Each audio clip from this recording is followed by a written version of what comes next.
We're sitting here in front of Wheel, a sculpture by Edgar Heap of birds.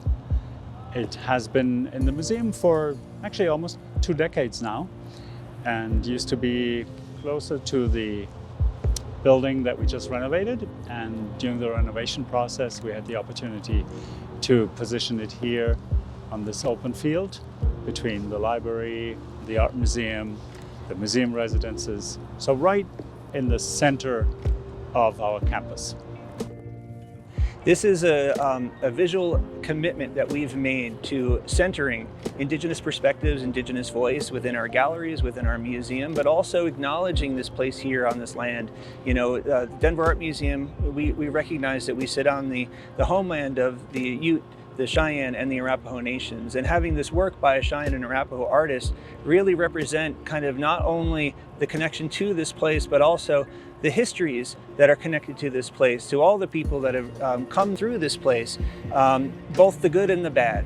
And you know, it's not shying away from any of these histories, and that's something we're committed to do here at the museum, is to provide a platform, provide a space where these conversations about those histories in the past and, you know, where people are going in the future can happen. Well, for me, as a Cheyenne chief and as an artist, we have unique perspectives on how we express ourselves through art. And this sculpture is a representation of our expression of how we feel, of what things that we face as far as atrocities in the past. There was a lot of death. There was a lot of injury and harm that was brought towards our people, as well as other tribes.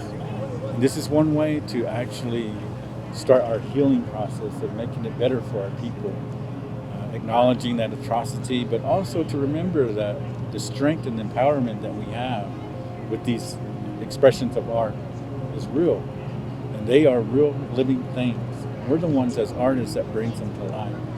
And I'm hoping that the community of Denver and those that come forth to this Denver Art Museum to witness and come into this circle and maybe contemplate, maybe think about what does this mean.